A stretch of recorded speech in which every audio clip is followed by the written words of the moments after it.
Olá, sejam todos muito bem-vindos a mais um episódio do Abrace Talk, o podcast da Abrace, Associação Brasileira de Cenografia e Montadores de Estante. Eu sou Paulo Passos. Eu sou a Sula Costa. Bom dia, Sula. Bom dia, Paulo. Olá a todos. Hoje a gente está com... Você sabe que eu conheço o Cacá já há 15 anos, eu acho um pouco mais, um pouco menos. É um dos grandes profissionais de comunicação do nosso país, em especial no setor de eventos, setor de marketing, setor de promoção, live marketing. Cara, você é uma sumidade, é um privilégio estar com você aqui hoje. Muito obrigado. Eu agradeço muito, mas é menos. Eu não sou... Bem-vindo, muito bem-vindo. Demora um pouquinho, mas é que eu tenho muito tempo de programa, né? O programa esse ano está completando 35 anos de existência. E esse é um projeto que a gente já vem... eu costumo dizer que eu não sou o final, eu sou um bambu oco. A minha história é canalizar a informação, é não ser o final. Né? Eu tenho que canalizar o que acontece nas feiras. Levar as feiras para quem não foi à feira. Maravilhoso, importantíssimo. Essa é a intenção. Boa, muito bem-vinda. Olha, para você que não conhece o Cacá, sinal que você está começando no setor hoje, enfim, né? Mas só para vocês terem uma ideia, um pequeno currículo dele.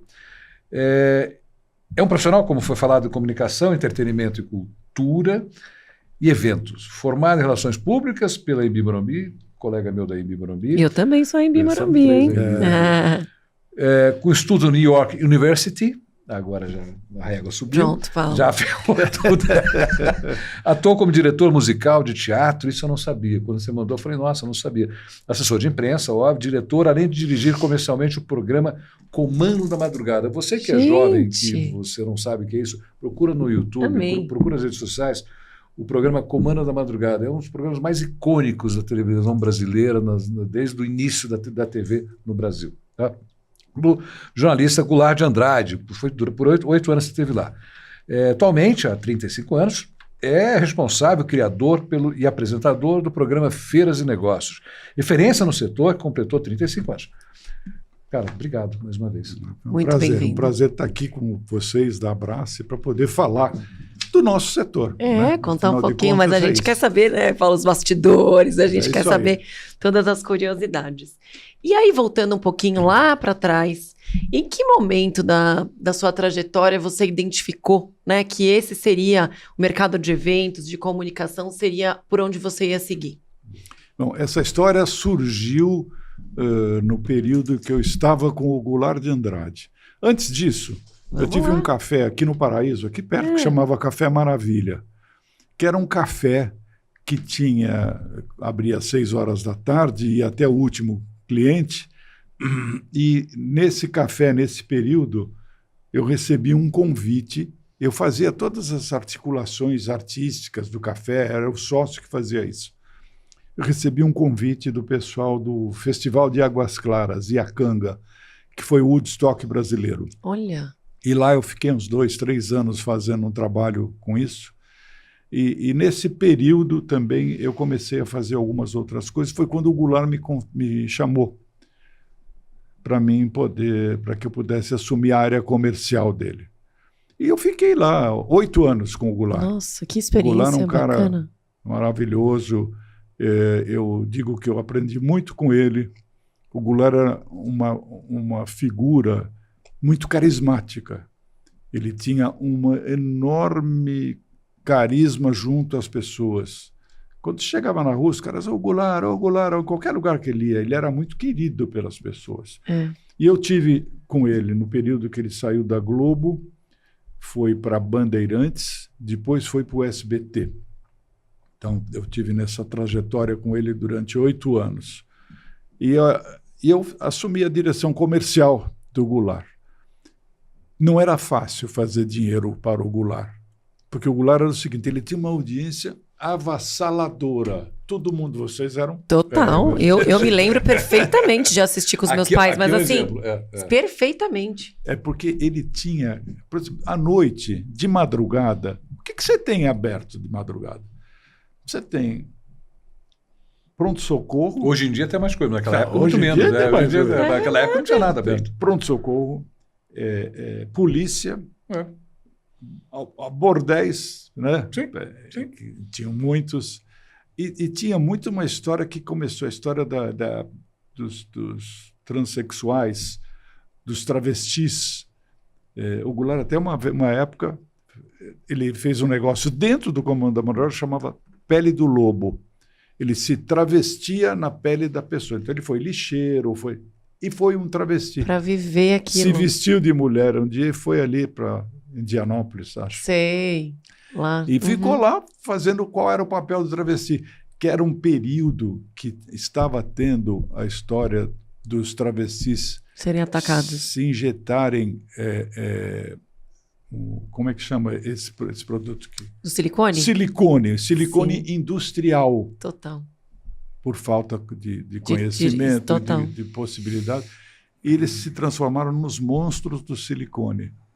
Lembro um que ficava até perto da minha escola, que tinha uma bochecha. Nossa. Ficava no farol. Nossa, eu lembro perfeitamente disso. E, quer dizer, o Goulart, ele era mais ou menos os olhos, a ansiedade do povo.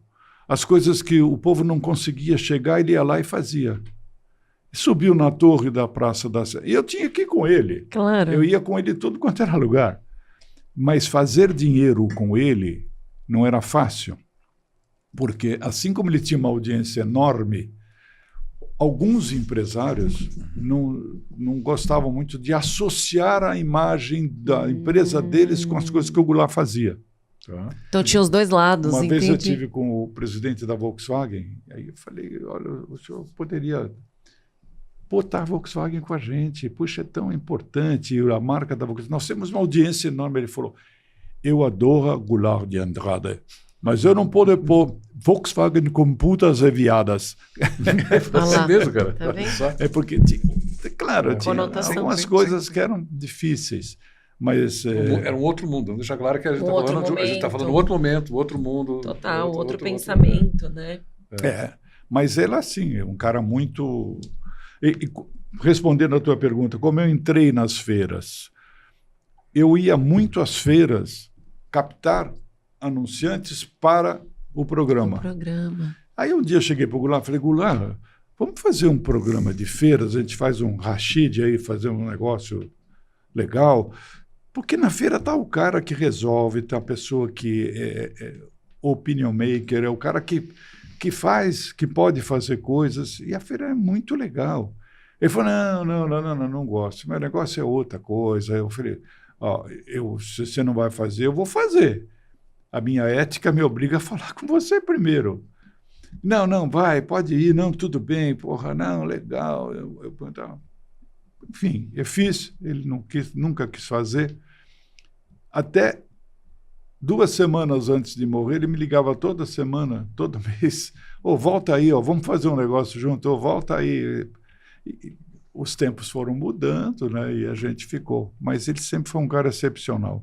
Que bacana, polêmico pra caramba. Vem comigo, bordão. Vem comigo. Você falou do Festival de Águas Claras, que foi icônico. E a Canga. Como você comentou agora. O que essa experiência te ensinou sobre eventos? Mas muito. Primeiro que Iacanga foi um fenômeno no Brasil que foi mais ou menos o Woodstock brasileiro. A gente encontra na internet? Tem alguma coisa? Tem até entrevista minha na internet. Eu era assessor de imprensa, cabelo preto, né? Barba preta. E aí eu aprendi demais. O que era? Reunia as pessoas numa fazenda. E o número de pessoas que iam lá, 100 mil, 150 mil pessoas, as pessoas iam, acampavam na fazenda para 3, 4 dias de show. E show dos melhores os melhores artistas brasileiros. Para quem não sabe o que é o Woodstock, ou seja, vai ser o Lollapalooza, eu sei que a geração mais nova é o Lollapalooza antigo. E aí, essa fazenda era de uma família, o Leivinho era o dono da fazenda, a família dele, e ele me chamou para fazer primeiro assessoria de imprensa, e na sequência eu passei a ser diretor artístico. Agora, a experiência que dá de fazer um negócio numa fazenda que não tem nada, criar uma infraestrutura para 150 mil pessoas. Nossa, gente. Banheiro, comida. Banheiro é o mais trágico, né? Total. Comida, as pessoas ficam acampadas. Segurança, invasão. Bom, teve tanta história nesse festival que valeu por 100 anos de experiência nessa coisa. O próprio contato com os artistas. Eu fui... numa das minhas missões foi ir convidar o João Gilberto no Rio de Janeiro para fazer o Festival de Iacanga. O João Gilberto, todo mundo sabe, sim, que ele era uma pessoa absolutamente exigente. Difícil. Por exemplo, no Teatro Municipal, uma vez, ele parou de tocar porque o ar-condicionado estava muito forte e ele não ia fazer. E não fez. Saiu, foi embora. Ele é meio parecido com a história do Tim Maia, mas só que ele era mais refinado que o Tim Maia, mais difícil. Aí eu fui orientado por uma pessoa que conhecia bem ele falou, vai lá, fala que vai ter isso, vai ter aquilo, que você pode convencer ele. Fui para o Rio de Janeiro, no Leblon, ele morava numa cobertura, cheguei lá, toquei a campainha e tal, falou, pode subir, tá? O porteiro, pode subir. Subi, cheguei lá em cima, tinha uma porta entreaberta. Eu falei, pô, o que será isso aqui? Bati, ninguém atendeu, abri a porta. Um apartamento bagunçadíssimo, né? Era uma cobertura. Eu falei, o João. Ele estava atrás da porta, suando pra caramba. Eu falei, ele deve estar nervoso. Aí eu falei, bom, eu vou ficar na minha. Eu falei, ô João, tudo bem? Como é que tá? Tem que ser natural. Tudo bem? Como é que vai? Tudo bem? Aí sentei ali, ele falou, tudo bem? Você gosta da Hebe Camargo? Eu falei, eu adoro. Ele falou, vamos assistir o programa da Hebe juntos, antes da gente falar. Eu falei, vamos? Assistir o programa da Hebe com ele. Olha a programação, que interessante, gente. Estou adorando. Aí ele ficou ali, ficamos conversando, e ele fechado. Aí eu falei, ô João, é o seguinte, ó. Eu vim aqui para te convidar para a gente ir para o Festival de Águas Claras, um lugar que tem passarinho lindo, uma fazenda maravilhosa, você tomar leite da vaca cedinho, um negócio bonito, gostoso. E eu sabia que ele gostava de dirigir, apesar de dirigir muito mal. Eu falei, nós vamos alugar um carro para você ir dirigindo até lá, 800 quilômetros. Nossa! 400 daqui de São Paulo até Bauru, lá em Iacanga, mais 400, 800 quilômetros. E falou, que maravilha, passarinho. Ele era muito, bem zen. Assim, tranquilo. Zen, né? Aí eu falei, eu entendo você, eu sou músico também, minha parte da área musical, né?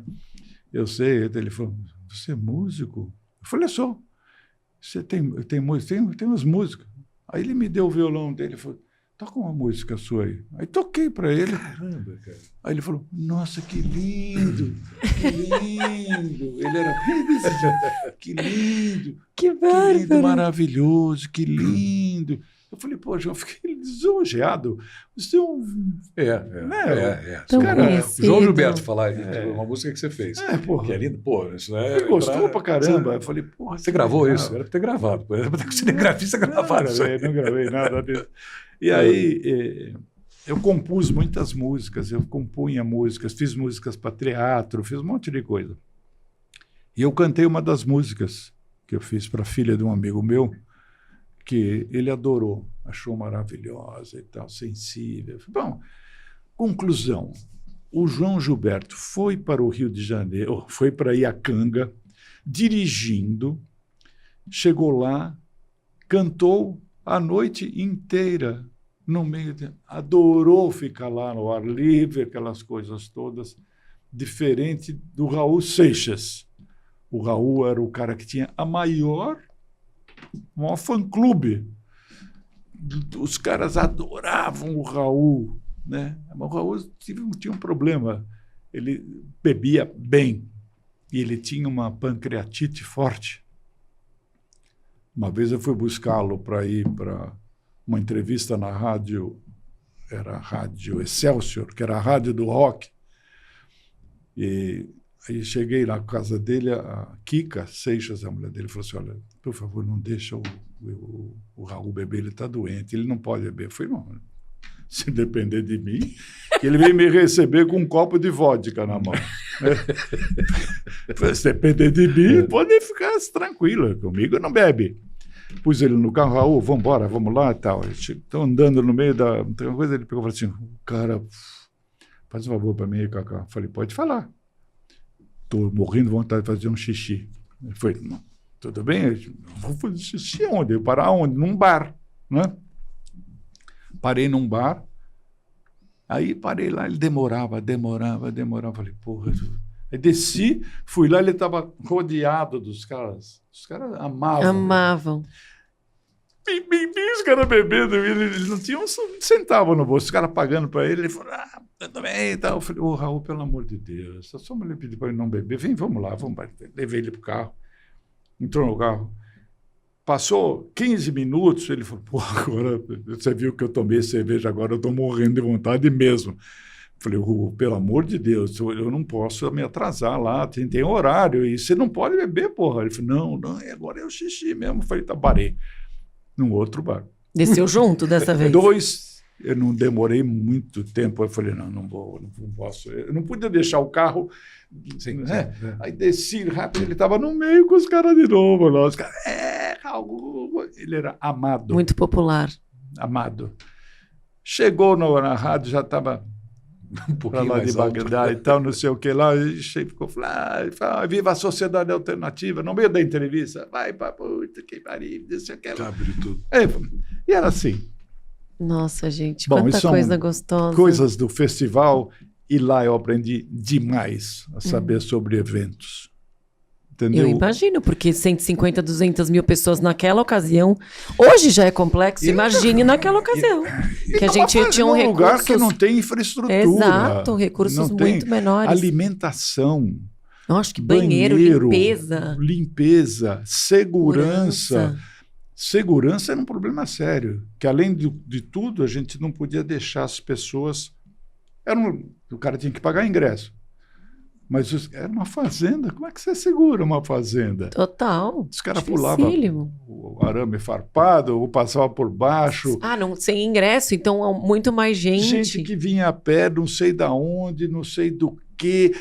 E eram quantos dias de evento? 4, 5 dias. Foi feita uma edição só? Hã? Quantas edições? Foi feita uma? 3. 3 edições?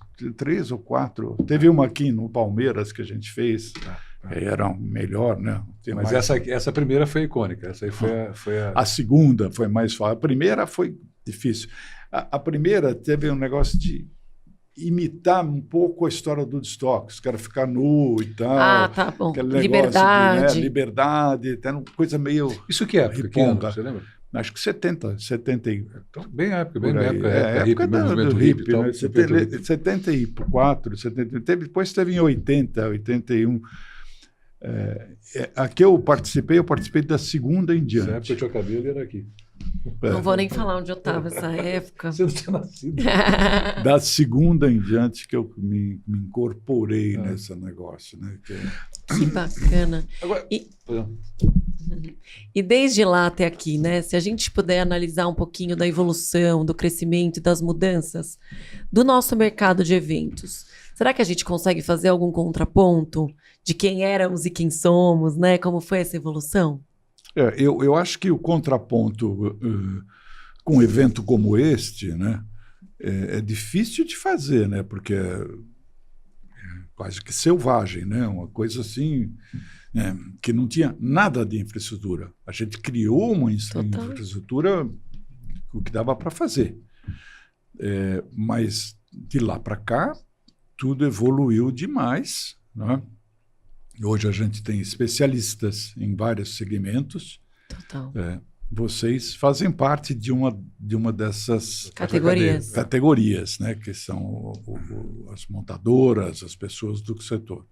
E à época nós tínhamos cenografistas que faziam coisas ao ar livre, coisas diferentes, né? Logotipo na mão. As faixas pintadas. De manhã cedo, uma coisa curiosa que tinha, que os shows eram assim, começava à tarde e até de madrugada, até de manhã às vezes, né? O do João Gilberto foi um que foi até de manhã cedo. Aí chegou um dia que a gente estava assim, eu falei, bom, muito hippie, né?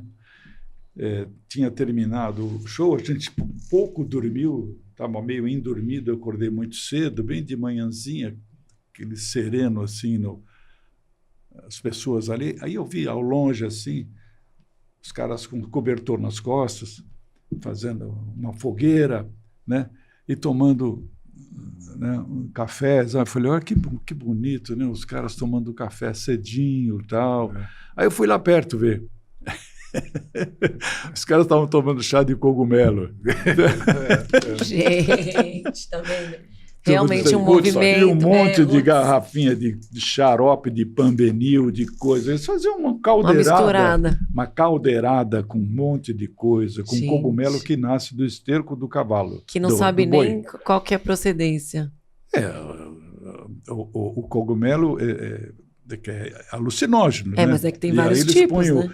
Pambenil, misturava com não sei o quê, fazia um caldeirão assim, aí ia pondo nas xícaras dos caras, os caras, a maconha forte, né? Tudo que assim foi e assim ia. Me respeita que eu sou dessa época, né? Cacá, deixa eu te fazer uma pergunta. Você, saindo um pouco agora Vamos lá. do coisa e entrando agora no Feiras de Negócios, tá?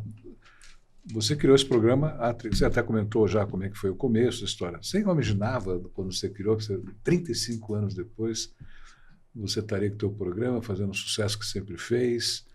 Você tinha essa visão, não voltar lá? Eu tinha a visão da necessidade que as pessoas tinham e têm ainda nos eventos. Quando eu cheguei nessa história, que eu cheguei e falei, olha, eu tinha um programa na Rede Manchete, às 2h da manhã, eu tinha 8 minutos, o que eu conseguia ter. Aí eu chegava para o cara e falava assim, olha, eu estou fazendo um negócio aqui, você quer fazer uma história aqui para divulgar a tua empresa? Eu quero, legal. Porque a mídia não dava atenção para o setor. Ninguém ligava para isso. E os caras ficavam num anonimato incrível. Ou eles tinham um dinheiro enorme para fazer uma campanha publicitária, que sempre foi caríssimo, ou não tinha. E eu era uma mídia alternativa, né, para eles. E os caras adoravam. Então, no começo, eu tive muita receptividade. O que me impulsionou é que cada vez mais as pessoas gostavam e queriam e precisavam disso. Participar, estar ali, né? Entendeu? E além de eu informar para as pessoas. Então, aí foi evoluindo. Saí da Manchete, fui para a CNT, depois fui para a TV Gazeta.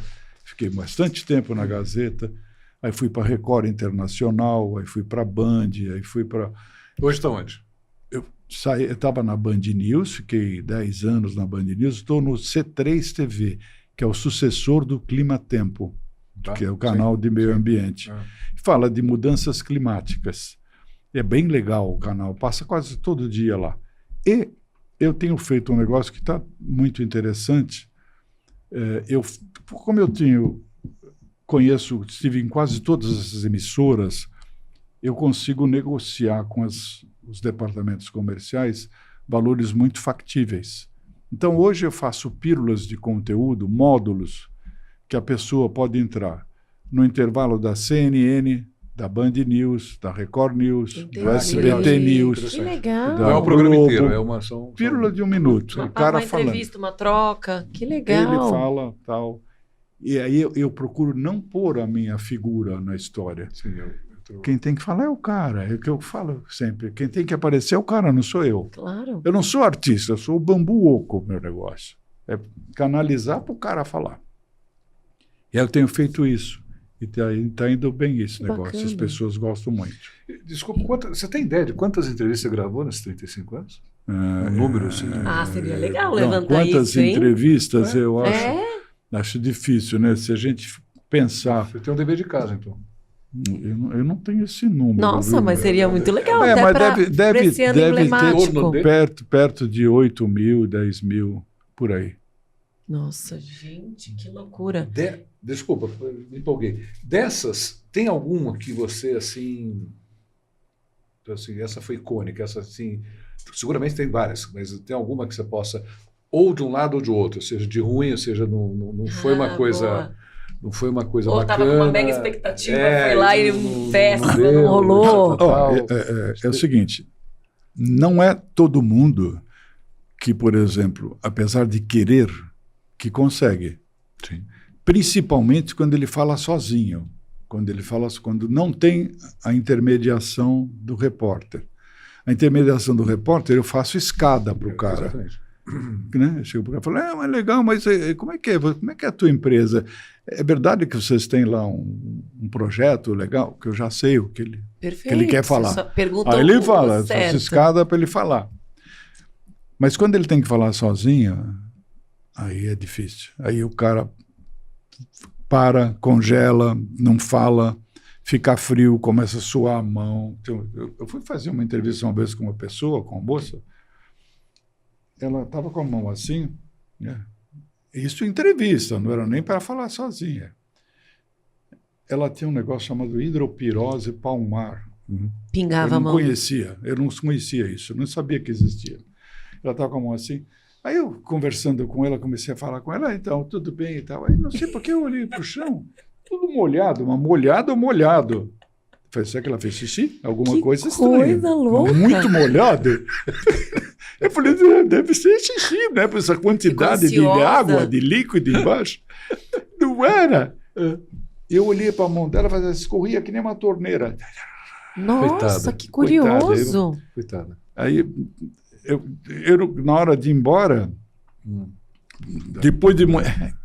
tem que dar, ela não dava a mão, eu também não insisti para não deixar ela... Eu não tinha nenhum problema de pegar a mão dela molhada. Mas a proteção à pessoa. Para não deixar ela constrangida.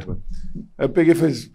Dei um abraço, ela falou, você parabéns, muito obrigado e tal, não sei o quê. Deu um beijinho, né, Paulo? Disfarçou. Deu um beijinho, começou a chorar, né? Isso foi uma coisa difícil para mim, muito difícil. E quem que você entrevistou já que você falou, cara, eu sempre quis entrevistar aquela pessoa e consegui? Eu não sei. Acho que o João Gilberto foi. O João Gilberto. Saiu depois dessa aqui. Mas esse João Gilberto foi troca. Isso dos artistas, eu tive com quase todos, né, nesse período do festival. E a coisa assim, o fato de eu ser músico me facilitava mais, né? Eu sabia mesmo mais ou menos o que o cara gostava de coisas, né? Assim, aí era instrumento ou violão? Violão e baixo, aquele baixo de pau, aquele baixo acústico. Isso aí não tenho mais, porque eu não tenho mais o contrabaixo. Mas violão, mas faz tempo que eu não toco, que eu não pego o violão, não dá tempo, o meu negócio não dá tempo. Mas pessoas assim que eu entrevistei, o Dr. Caio, era uma pessoa muito legal, importante. Mas Fernando Henrique Cardoso, eu fui muitos anos, quando o Caio Luiz de Carvalho, estava em Brasília, que foi o nosso ministro do turismo, ele me levava nas feiras internacionais de turismo para mostrar, porque assim, a Embratur, ele foi presidente da Embratur, foi ministro do turismo, foi presidente da AMB. A Embratur sempre mostrava o Brasil, o que era o Brasil lá fora. Mas a gente nunca sabia o que é que o Brasil fazia pelo Brasil lá fora. Aí eu ia para mostrar as feiras internacionais e numa dessas andanças eu fui com ele para todos os lugares, para Londres, para Alemanha, para tudo, para Espanha, Portugal. E aí, numa dessas, eu acho que foi na Alemanha, não sei, que o Fernando Henrique Cardoso era o presidente, estava presidente. E eu entrevistei ele numa das feiras lá, que foi muito legal, foi muito afável, um cara muito bacana. É um cara maravilhoso. Além de ter um conhecimento profundo, educadérrimo, um baita cara, gentil pra caramba. E sim, pessoas importantes, que eu acho que foram marcos importantes. Com certeza, né? Fernando Henrique, eu acho que... Eu gostei muito dele. Esse eu fiquei com inveja, queria estar lá também. Acho que, né, sendo presidente, então, na ocasião também, né, faz muito legal, tá vendo? Imagina o que ele tem de história, Paulo. E o que você acha nesses últimos tempos? Qual foi o maior movimento que a gente tem tido na indústria de eventos e feiras? Assim, você que sempre está inserido ali, né? Está acompanhando essa evolução. O que você acha que a gente tem crescido muito e que está para prosperar e chegar? Algumas coisas que se destacaram. LEDs. Tecnologia em LED é um negócio impressionante que tem crescido muito, né? Você vê a sinalização em tudo. Eu tenho feito algumas entrevistas com o Richard da LED, com algumas pessoas, empresas desse segmento, e é um negócio que está muito... Acho que você tá falando, a gente vai na Brassia, nós somos convidados, eu vou coordenar um painel na Futuriprint. Aonde? Futuriprint. Então, nós vamos coordenar um painel, e nesse painel está o Léo da Pleno, está a Anabela, que é diretora operacional da Informa, e está a Leila Bueno. Né? Então, Leila. Então a gente vai estar falando somente sobre a evolução do LED. Ou seja, isso. A gente começa lá atrás com um letrista que escrevia à mão, e hoje com uma coisa muito mais legal que os seus painéis. Se a gente tiver que destacar alguma coisa do que mudou, LED. O LED é a figura principal. Algumas outras coisas, tipo influencers, que eu não sei até onde o influencer... O influencer é importante, mas é meio complicado, porque a internet é terra de ninguém. Vocês sabem bem o que está acontecendo hoje, né? Qualquer um pode pôr qualquer coisa. E se você não tiver endereço e procedência, você corre o risco de estar sendo enganado e vai passar esse engano para frente. E vai ficar marcado ali para sempre, né? Pô, porque você não tem como tirar. É um negócio de louco, uma coisa verdade. De louco isso, Total. né? Só toma cuidado. Para nós isso não é bom, para nossa profissão. Não é bom para ninguém isso, né? Porque você recebe, às vezes, informação completamente distorcida. Você via na década de 70, o Sérgio Chapelin falava, o Marcelo de Moreira falava uma coisa, você tomava aquilo como um fato... Uma verdade absoluta. Verdadeira, absoluta, etc. Tal. Somente quem ainda tem o privilégio e o prazer de ter seus pais vivos ainda, eu vejo pela minha sogra, ela vê as notícias da internet, que são mentiras assim, são loucuras. Assustadoras. E ela olha, estão falando aqui, porque ela cresceu numa geração que quando tem um apresentador falando, é uma verdade. Não, e piorou agora com a inteligência artificial. E o cara nem falou e está falando. Nem falou e está falando. E tem processos de não sei quem, daquele médico famoso aí, como é que chama? O doutor, que é uma referência na medicina, ele dando conselhos para o cara que tem problema de próstata. Não é nada disso, ele não falou nada disso. Ele não falou. Que absurdo, né? Como controlar isso? É o que você falou, que loucura. Não tem controle. Como competir com isso? Muito difícil, eu posso te garantir que é muito difícil, porque assim, é um problema de educação, né? As pessoas, eu continuo dizendo, é terra de ninguém. Ao mesmo tempo que a internet é muito boa em muitas coisas, é uma arma terrível para muitas pessoas, para muitas coisas, né? Com essa história, com essa conversa que as pessoas falam. Por exemplo, a gente procura se alicerçar em veículos de comunicação, predominantemente de jornalismo, que tem nome, endereço, você sabe quem é, de onde é, como crédito. Perfeito. Quando as pessoas entram num negócio, numa vibe aí de internet, que você não sabe nem de onde vem, não tem procedência, não sabe o que é. É o risco. Como combater isso, eu não sei. Se eu soubesse, eu criaria um negócio. Mas o certo é tentar fazer a coisa da melhor forma possível. Assim como a gente não pode se distanciar da internet, né? Tem que tê-la com a devida chancela de segurança, de seguridade, né? Porque é muito complicado. Se você pudesse voltar no tempo, lá atrás mesmo, assim, e dar um conselho para o Kaká, que ainda estava começando, o que você ia falar para ele? Eu não sei, eu acho que eu faria tudo do mesmo jeito, da mesma coisa, né? eu acho que eu faria menos. Acho que eu poderia tentar dar mais tempo para os meus filhos, por exemplo, que eu acho que era importantíssimo. Apesar de eu ter dado, mas esse tipo de vida que a gente leva é muito difícil, né? No período, por exemplo, que eu fiquei com o Goulart, eu não tinha hora para chegar, não tinha nada, era um negócio de louco. As captações eram loucas, não, né? Eu ficava emendado uma coisa na outra, depois negócio de festival, depois negócio de café. Aí eu tive meus filhos um pouco mais distantes, né? Eu tenho 2 uniões. Então, tenho 2 filhos com a minha primeira união e Quantos 2 anos filhos com a minha segunda. Ele já tem? Você tem 4 filhos? Eu tenho 4 filhos. Eu só conheço 2. Não conheço, é que eu sou profissional, entendeu? Tenho 4 filhos. Então, tem a Carol, que é a mais velha, a minha primogênita, e tenho o João Paulo, que tem 20 anos. Esse eu não conheço. Então, de 20 a 41. Então, tenho 4 filhos. Então, é isso. Eu acho que eu teria dado mais tempo para os meus filhos. Eu teria dado mais atenção para eles.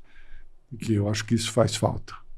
Aí você falou da Carol agora. A Carol trabalhou com o João Dória, né? Estava ali direto com o João Dória no governo, na prefeitura e depois no governo do Estado de São Paulo. Começou com a prefeitura, depois foi para o governo do Estado de São Paulo. E hoje você estava comentando comigo antes de conversar, ela tem uma empresa hoje. Conta um pouquinho dessa empresa. Eu quero fazer uma outra coisa, uma colocação importante. Outro cara importante que eu acho que é importante foi o João Dória.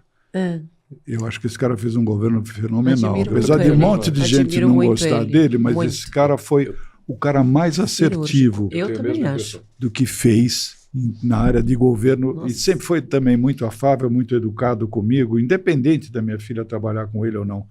Aliás, teve uma passagem, todo carnaval eu vou lá para o Sambódromo para mostrar as coisas, feiras de negócios no meio, falando fala de negócio lá no meio também.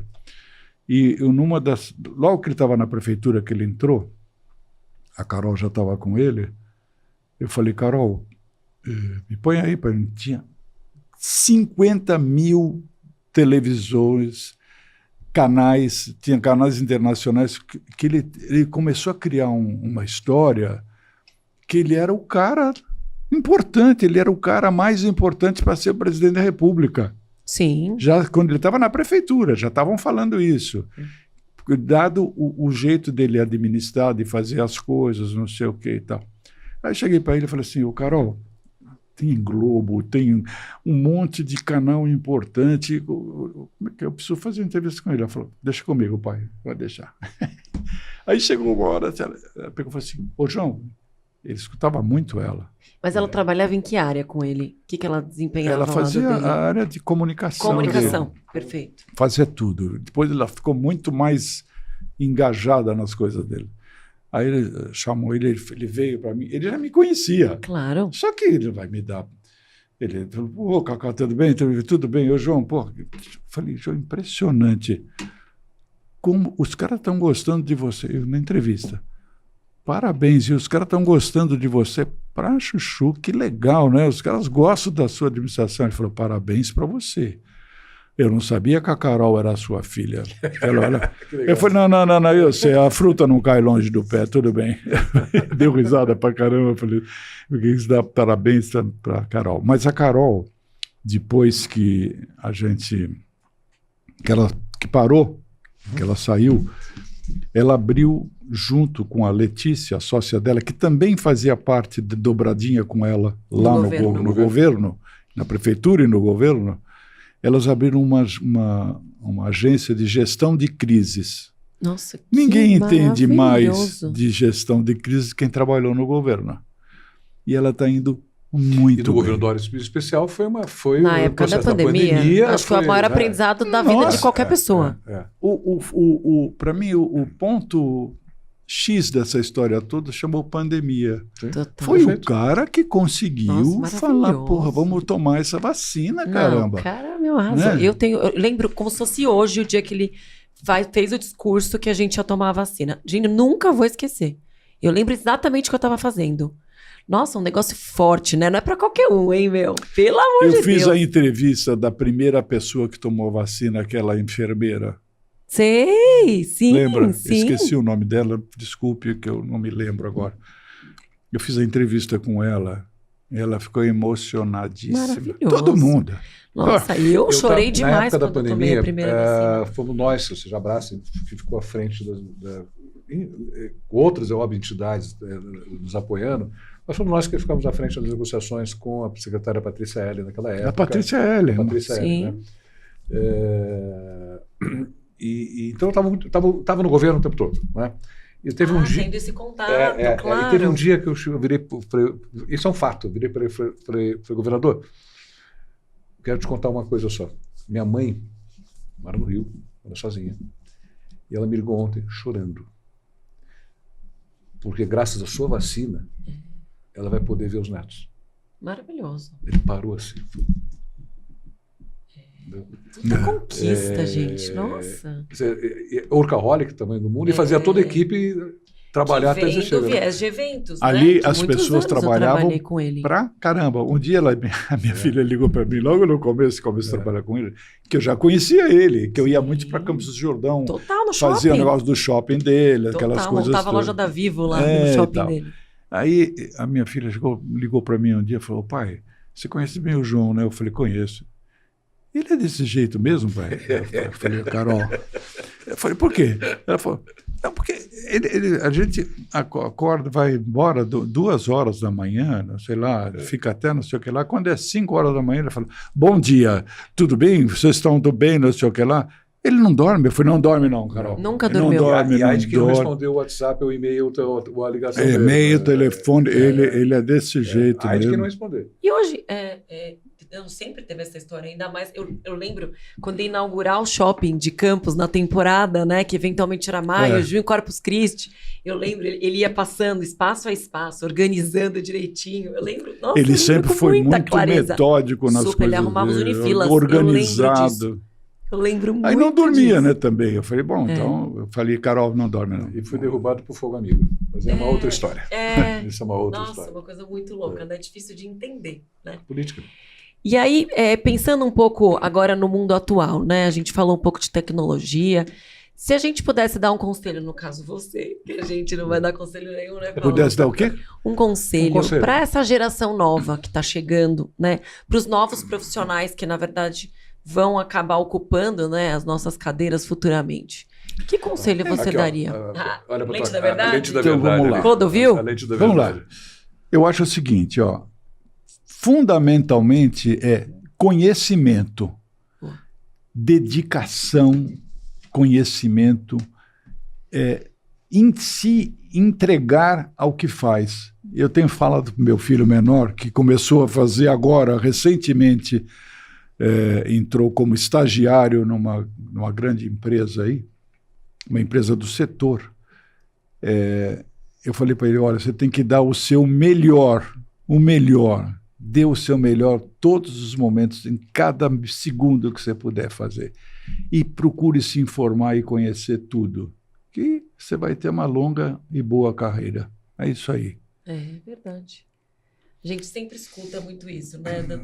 Que para trabalhar com o que a gente faz não é para qualquer pessoa, né, Cacá? O dinamismo da nossa área, o pensamento rápido, né? A gestão de crises, que é efetivamente comum no nosso dia a dia. Você sabe que uma coisa importante, eu tenho uma produtora, né? Então, uma produtora, um programa independente. Eu não faço parte de nenhum, a não ser esses canais que eu estou lá, mas você, quando é independente, você aprende muito. Você tem que aprender de tudo, você tem que fazer de tudo um pouco. E é assim que eu acho que as pessoas devem ser. Aprender de tudo, conhecer e procurar fazer de tudo um pouco. E entrar, cair de cabeça. É isso aí. É porque para ser o profissional completo, a gente fala muito sobre isso aqui, né? Anteriormente, a gente passava por muitas áreas dentro da corporação até, de fato, você encontrar o seu lugar, onde você, né, gosta, onde você quer permanecer na sua vida profissional. Hoje em dia, talvez a gente esteja pulando algumas etapas ou algumas fases. Pula muito. Interfere demais nesse conhecimento, né? Nessa troca, né? Então, eu acho isso muito desafiador, como mãe e como para os profissionais que estão chegando aí, né? Como a gente passar, que você acabou de falar, que fala para o seu filho, como a gente conseguir realmente transpassar isso para eles, né? E que eles conquistem e entendam o quão isso é importante, né? Na vida pessoal e profissional. Tudo é importante, né? E o próprio conhecimento, e uma coisa legal, né? Eu estava lendo uma notícia na Folha, uma coluna na Folha, e eu achei tão legal uma pessoa dizer o seguinte: a faculdade é onde você encontra a sua matilha, né? Total. São os iguais que você encontra durante a faculdade. E você pode perceber que os seus amigos, os amigos de vocês na faculdade, são aqueles que você preserva até hoje, que são as pessoas que você... que se identificam com você, que são os seus iguais. Que seguiram até hoje, né? Até hoje. Então, é o encontro onde você encontra a sua matilha. Se a gente fizer uma analogia como cão e lobo. Que segue. Né? Então, a gente encontra a nossa matilha nas faculdades. E esse encontro com a matilha permite que uma troca de informação importante também nesse meio profissional. Numa empresa, é mais ou menos como uma faculdade que você vai aprender. Verdade. Então, você vai encontrar seus iguais. E você vai formando aquele grupo que, de fato, te representa. Total. Você vai ver quem são da tua matilha. Só fica quem é da matilha, quem é da turma. Total. Cacá, eu tenho um tempinho aqui, eu queria voltar num assunto que a gente já falou, se você me permitir. Eu já te vi várias vezes gravando. Né? Você está sempre em feira e tal. Volta e meia eu estou vendo lá você gravando e tal. Por que um expositor deve participar do teu programa? Por que deve? Então, porque nós somos, na realidade, um agente multiplicador. Eu não sei quantas pessoas vão tomar conhecimento do negócio dele ali na feira. A partir dali. Bastante. Pode ser um número... Ele pode falar um número cabalístico. 10 mil, 5 mil, 15 mil... Eu tenho a possibilidade de levar um negócio dele para milhões de pessoas. Perfeito. Então, a gente é um agente multiplicador. E volto a dizer, eu não tenho nenhuma veleidade de ser o ator principal, nem o John Travolta, nem nada disso. O meu negócio é canalizar para o cara. Às vezes eu tenho que falar um pouco a mais, às vezes eu falo muito da história dele, porque ele não fala, ele é travado. Aí eu sou obrigado a falar um pouco mais. Você faz o contraponto, eleva, né? Dá aquela deixa. Mas por que ele deve participar disso? Para que mais pessoas possam saber da história dele. E uma coisa importante, você nunca vai me ver falando alguma coisa down, falando mal de alguma coisa. Falar, isso aqui, esse cara não vale nada, isso aqui. O meu negócio é sempre para cima. Perfeito. Eu tenho que levantar, sempre falar coisa boa. Com certeza. Falar coisa ruim, já chega a força de atração da Terra que puxa para baixo. Entendeu? Nós temos que falar coisa para cima. Tem que ser otimista. Nós estamos vivenciando agora uma expectativa do que vai acontecer aí politicamente com as coisas todas aí do Donald Trump, não sei o que lá, não sei o que lá. Mas se eu ficar viajando nessa maionese, eu não vou ficar louco. Eu tenho que pensar em coisa boa, para cima. Tá tudo bem, vamos para cima, vamos para frente. Ou seja, participar do teu programa, na realidade, é um complemento da participação dele, da estratégia de participação daquele expositor dentro da feira. Então, ele tem toda a relação de convites, de atendimento, de produto que está colocando. E ali, como diria o Fernando Lumertz, que ele tinha famoso, ele criava a cauda longa que ele falava, ele participar do teu... Vê se eu entendi correto, só estou... Participar do teu programa é uma das estratégias que você vai utilizar para poder fomentar aquela participação. Porque você está lá numa feira, você que está nos ouvindo, você participa numa feira, você tem, sei lá, 8 horas por dia, sejam 2 dias de feira, são 16 horas, tanto depois você começa a criar teu ROI, investimento, com base nessas informações. Na hora que você participa, na hora que você tem um investimento um pouco diferenciado e não está ligado direto à feira e participa do programa, por exemplo, como o seu, você consegue fomentar esse teu retorno de uma forma visibilidade exponencial. dele. E numa feira, mais ou menos, quantas entrevistas você faz? Depende da adesão dos expositores. Qual é uma feira conhecida assim que vocês participam? A APAS é uma feira fez ótima, agora. E como foi? Quantas entrevistas você fez na APAS? Por exemplo. Na APAS eu fiz umas 10, 12, por aí. Apesar de ter 900 expositores. Sim, mas tem que fazer toda essa análise humanamente que o Paulo impossível falou. você manter Exato. contato com todos. Claro. E tal. Eu evito a massificação de informação, porque já tem super certo. Tem tanta Fica gente. Assim, depois que eu comecei esse negócio, apareceram pelo menos, seguramente, uns 50, 70 pessoas fazendo coisas parecidas, igual ou mais ou menos. E às vezes falam, até gente com nome parecido no nome do meu programa, né? Um monte de coisa. E o que preocupou muito é que muita gente fazia as coisas, falava, prometia e não entregava. E aí isso não começou a não pegar bem, inclusive para você. Perde a credibilidade. Como um todo, né? Como o programa como um todo. O cara chega lá e fala assim, mas eu tive uma experiência muito negativa com esse cara aqui, porque ele falou, disse que ia sair não sei aonde, não saiu.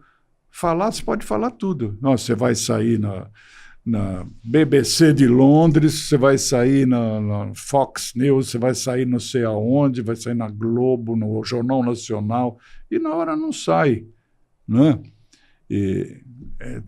Estelionato, né? Tem muita coisa, teve muita coisa. O cara, em vez de vender resultado, está vendendo ego. É oportunismo, né? Oportunismo. Né? Então, o cara vê na televisão, você fala, esse cara está ganhando dinheiro, hein? Vamos. É que nem o golpe do advogado, o golpe não sei do que, tem um monte de golpista. Ixi, golpe do WhatsApp, né? Ixi, golpe do hospital. Nossa senhora, se você for ver negócio de golpe, você tem que ficar...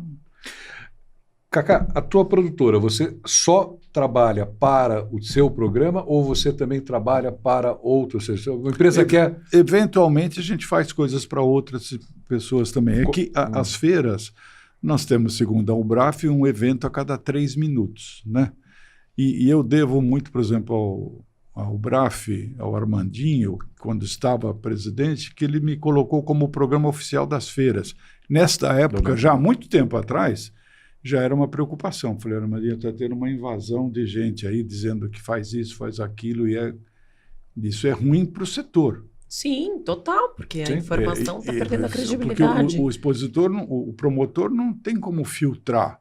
O cara chega lá e fala imprensa. Aqui, eu quero dizer para você o seguinte, ele manda imprimir um monte de papel, porra. O cara é influencer, fala que... Não, o pior é assim, o cara é influencer, fala que é jornalista. Não, para aí, cara. Não, o cara pega uma coisa assim, pega uma carteirinha. Vi vários, né?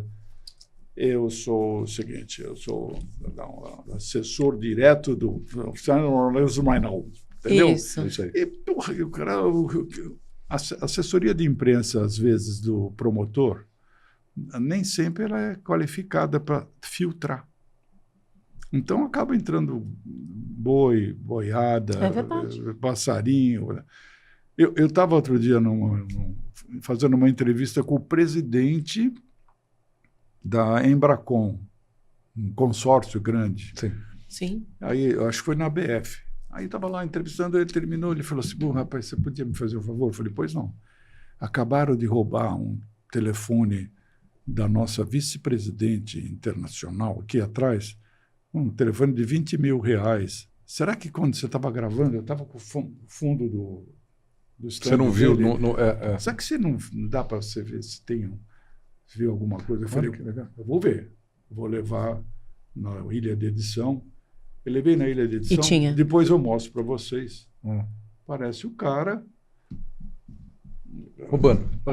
E o cara assim, e um cara na frente dele, fazendo... ela não percebeu, ele, não percebeu. Aí ele pega um papel, põe assim em cima do telefone, aí sai, aí o outro também saiu e tal. Aí eu peguei, assim como não tem, esse cara entrou lá, eu também não sei como é que entra, porque entra às vezes entra só se inscrevendo, às vezes é verdade, tem que conhecer alguém. Cacá, eu fiz um evento no Rio de Janeiro, no espaço do Fernando Horta. Sim. Né? Na época era Expo Mag. Aliás, espaço maravilhoso, adoro as pessoas lá, é fantástico, recomendo veementemente. Existe no Rio de Janeiro uma associação brasileira dos penetras. Associação Brasileira dos Penetras. São pessoas que são especializadas, eles são especialistas.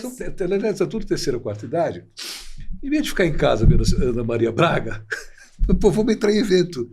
E eles são especializados em entrar em evento. Então eles entram Agora você imagina o seguinte, você como jornalista, a promotora veio falar comigo, eu estava prestando serviço para eles, um deles sentado no stand, sei lá, vou falar Bayer, porque eu não lembro exatamente, uma indústria farmacêutica, stand da Bayer, sei lá, sentado, comendo, o cara não sai do stand e tal, e a cliente querendo tirar aquele cara. E eles participam, onde tem buffet. Onde tem buffet que eles vão lá. Que coisa louca. Ela falou, Paulo, precisa tirar. Eu falei, eu não consigo tirar. Você imagina se eu for tirar essa pessoa, sai assim, no dia seguinte, Bayer tira velhinho que estava comendo isso. E aí entra um problema que é o seguinte, tem um problema. Você contratar sua filha. Você conhece as sacoleiras, não conhece as sacoleiras, que são normalmente pessoas mais idosas que vão... Mas não tem onde ficar, e tem o negócio do idoso, que tem que deixar entrar, o idoso tem carta branca para entrar. Tem uma lei aí, uma legislação que o idoso pode entrar, que nem ele entra no ônibus e no tal. Mas em feira não. Também tem algumas coisas tem uns negócios assim que entra. E aí também tem essa história, como é que vai fazer? Não tem. Isso é o zero e vezeira, você vê, olhar um monte de sacola, vai pegar sacola, pegar brinde, pegar não sei o que lá. E às vezes ocupa o lugar de um cliente, né? Para fazer as coisas. Total. Isso e deixa claro, isso não é coisa só do Brasil, não. Isso é do mundo inteiro. Na época, eu estava na Apex, a principal ferramenta que eu utilizava era a participação em feiras, né? Você tinha essa sacoleira, enfim, essa pessoa mais. Eu não acho que não tem o que fazer ali na feira, está no mundo inteiro. Não é só uma coisa do Brasil, não. Que coisa doida. Última. Posso fazer? Por favor. Cacá, conta pra gente, Cacá por Cacá. Quem é você? Quem sou eu? Eu posso me definir como o seguinte, eu sou uma pessoa que vivo efetivamente para trabalhar. Trabalho muito, muito. E não paro, né? É uma coisa assim, eu costumo brincar que eu vou morrer em pé, porque meu negócio é assim, eu ando 8, 10 quilômetros por dia nas feiras eu peguei uma sintonia de trabalho que é difícil... Perder, ou parar, ou diminuir. Perder ou diminuir. Eu pretendo parar um pouco, senão não dá certo. Eu sou um mouro, entendeu? Que trabalho muito. É isso aí. Já é vovô? Hã? Já é vovô? Já sou avô. Meu neto fez 16 anos. Nossa, mas meu Deus, eu tô pensando que é um netinho jovem. 16 anos agora. Fez agora. Nossa, que bárbaro. Fez sábado agora. Eu nem fui no aniversário dele. Aliás, vou hoje ver ele na casa dele. Certíssimo. Filho da Carol. Maravilhoso. Carol já tem filho de 16 anos? Tem. Você tá brincando? Nossa, gente. Que delícia. Um menino de 16 anos. Eu queria saber como é que as pessoas envelhecem sem que eu envelheça. Eu não consigo entender isso. Nossa, que bárbaro. A Carol tem filho de 16 anos? Tem. Jesus do céu. Eu lembro da Carol novinha, da época do ITM-X, eu era gerente de eventos. Sim, ela apresentava comigo o programa. Eu era gerente de eventos do ITM-X, o Cacá, o escritório dele ficava no ITM. Ali que eu conheci, eu tive o privilégio de conhecer. Eu tinha a minha produtora era dentro do ITM. ITM, sim, eu lembro. Eu te conheci. Olha que coisa que mundo pequeno. Cacá, só me passa pra gente, tem um expositor ou um patrocinador, alguém que vai participar de uma feira, está vendo nosso episódio agora, como é que ele faz para entrar em contato para te contactar? Feiras, como é que pode ser um site, um Instagram? diretoria@feirasdenegocios.com.br. Tá. Você tem alguma rede social? Sim, Feiras e Negócios.